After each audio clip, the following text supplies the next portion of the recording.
Kembali lagi di video penjelasan materi mata kuliah statistik dan probabilistik. Pada pertemuan kali ini saya akan menjelaskan materi mengenai ukuran penyebaran data, di mana pada pertemuan sebelumnya kita sudah membahas mengenai bentuk-bentuk ukuran pemusatan data pada statistik. Nah, ukuran penyebaran data ini terkadang juga disebut dengan istilah ukuran dispersi. Ada beberapa fungsi penggunaan ukuran penyebaran data ini.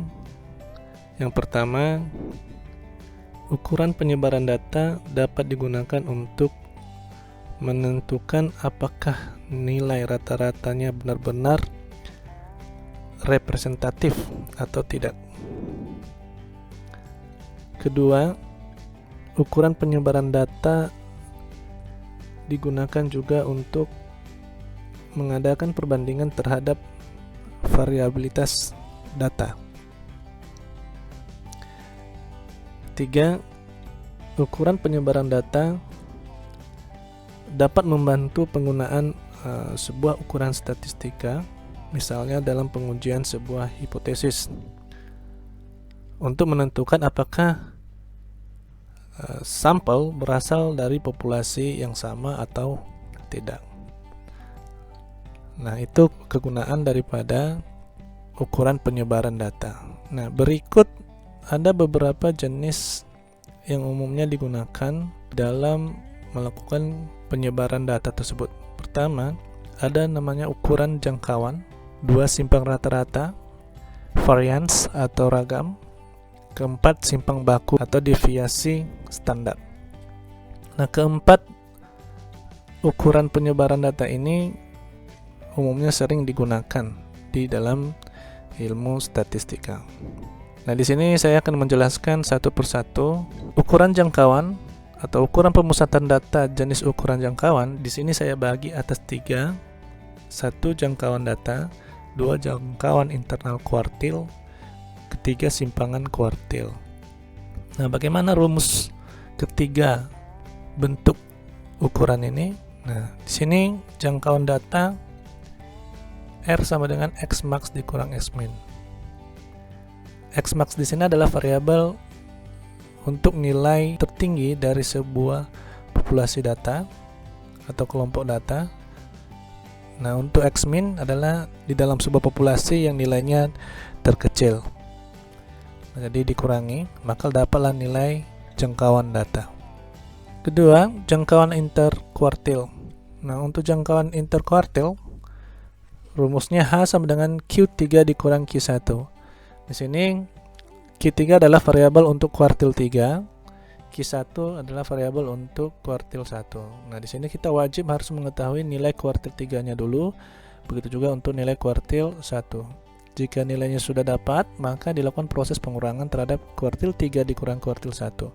Maka hasilnya ini adalah untuk interkuartil. Nah, jadi divariabelkan dalam bentuk huruf H. Selanjutnya simpang kuartil. Rumus simpang kuartil SK sama dengan 1/2 Q3 dikurang Q1. Artinya hasil pengurangan dari Q3 dikurang Q1 dikalikan terhadap nilai 1/2.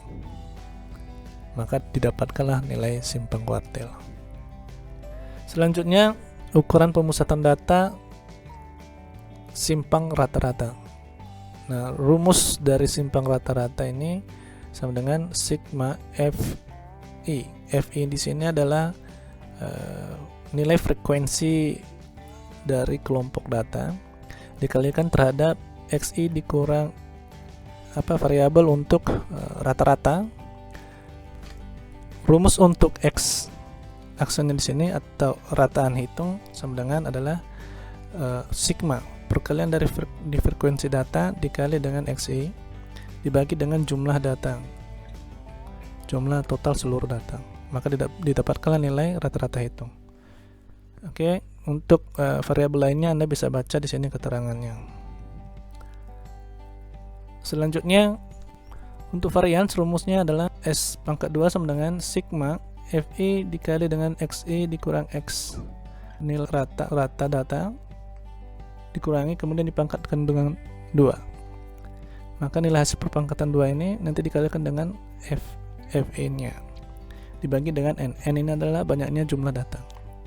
Oke, keterangan untuk variabelnya Anda bisa lihat di sini. Selanjutnya simpang baku. Nah, untuk simpang baku nilai dari hasil varians ini diakar kuadratkan, maka hasilnya itu adalah nilai simpang baku. Baik, kita lanjutkan. Nah, di sini ada contoh soal. Contoh soal ini juga saya gunakan di pertemuan sebelumnya, di pertemuan yang dimana saya menyampaikan materi mengenai satuan ukur pemusatan data. Di sini ada beberapa nilai mahasiswa di mata kuliah statistik. Jika kita hitung satu persatu, ini jumlahnya ada sebanyak 60. Yang kemudian dari nilai-nilai ini dibuatlah tabel frekuensinya, maka terbentuklah tabel frekuensi seperti ini, di mana ada 5 mahasiswa yang berada di kelas data 23 sampai dengan 32.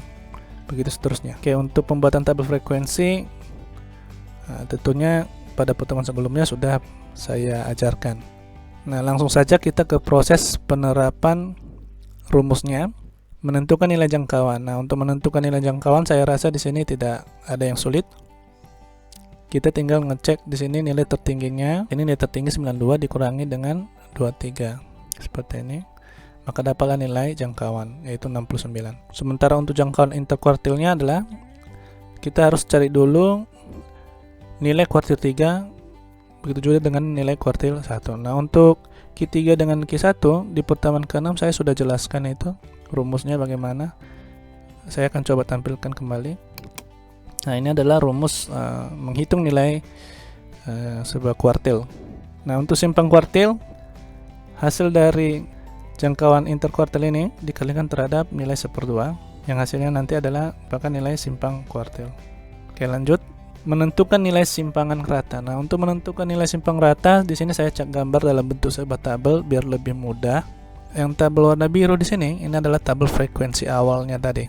Buat satu kolom tabel yang kita variabelkan dengan XE. Nah, XE ini adalah variabel untuk nilai tengah setiap masing-masing kelas. Nah, jadi kita cari nilai tengahnya. Di sini untuk kelas yang pertama nilai tengahnya 27,5, kelas 2-nya nilai tengahnya 37,5. Oke, begitu seterusnya. Setelah kita menemukan nilai tengah dari masing-masing setiap kelas, selanjutnya adalah mencari nilai perkalian antara nilai tengah kelas dikalikan terhadap frekuensi data. 27,5 dikali 5 maka dapatlah hasilnya 137,5. Dan begitu juga untuk yang kelas kedua yaitu 37,5 dikali 9 maka hasilnya ditemukan 337,5. Dan begitu seterusnya. Setelah ditemukan hasilnya, nilai hasil perkalian antara nilai tengah kelas dikalikan dengan frekuensi, maka ditotalkan seluruh nilai ini dapatlah 3440. Nah, nilai total ini dibagikan dengan banyaknya frekuensi data. Nah, hasilnya 57,33. Nah, 57,33 ini adalah nilai rata-rata data dari seluruh kelas yang ada di sini. Setelah nilai rata-rata dari seluruh kelas ini ditemukan, selanjutnya barulah kita cari nilai simpang rata-ratanya. Nah, untuk menentukan nilai simpang rata-rata masih tabel yang sama tadi. X-aksen ini adalah nilai rata-rata seluruh data tadi, yaitu 57,33.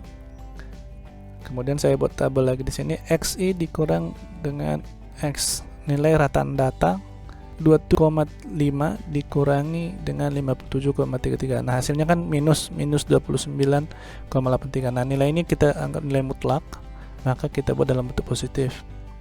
Begitu juga dengan untuk yang kelas kedua, 37,5 dikurangi 57,33, hasilnya 19,83.